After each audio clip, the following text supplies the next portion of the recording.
شروع اللہ کا نام لے کر جو بڑا مہربان نہایت رحم والا ہے۔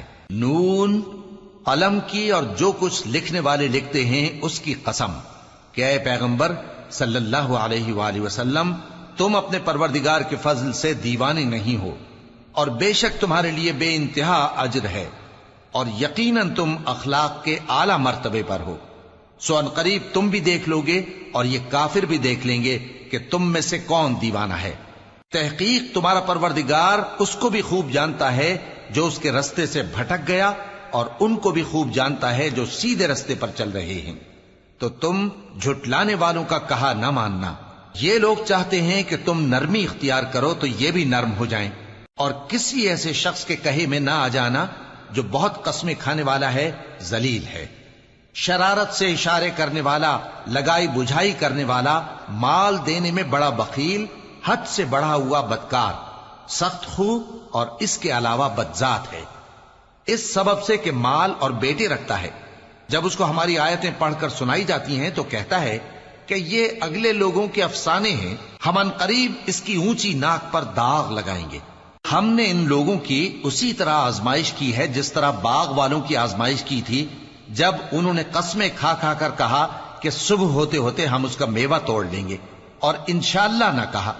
سو وہ ابھی سو ہی رہے تھے کہ تمہارے پروردگار کی طرف سے راتوں رات اس پر ایک آفت پھر گئی، تو وہ ایسا ہو گیا جیسے کٹی ہوئی کھیتی۔ پھر جب صبح ہوئی تو وہ لوگ ایک دوسرے کو پکارنے لگے کہ اگر تم کو کاٹنا ہے تو اپنی کھیتی پر سویرے ہی جا پہنچو۔ سو وہ چل پڑے اور آپس میں چپ کے کہتے جاتے تھے کہ آج وہاں تمہارے پاس کوئی فقیر نہ آنے پائے، اور کوشش کے ساتھ سویرے ہی جا پہنچے، گویا پیداوار پر قادر ہیں۔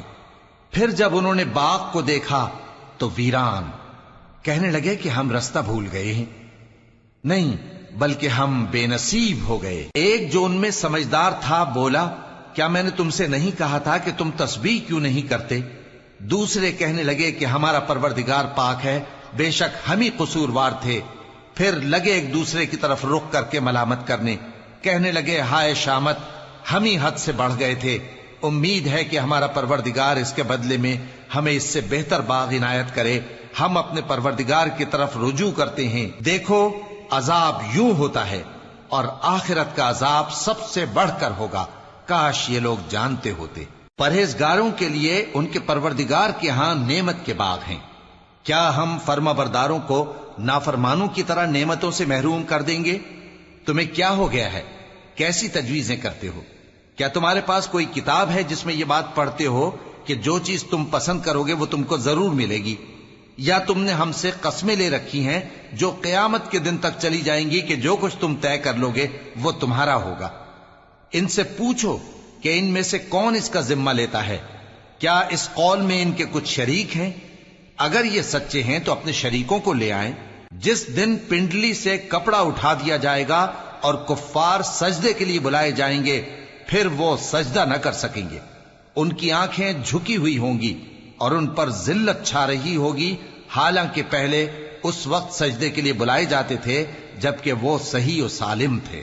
سو مجھ کو اس کلام کے جھٹلانے والوں سے سمجھ لینے دو، ہم ان کو آہستہ آہستہ ایسے طریق سے پکڑیں گے کہ ان کو خبر بھی نہ ہوگی، اور میں ان کو مہلت دیے جاتا ہوں، میرا داؤں بڑا مضبوط ہے۔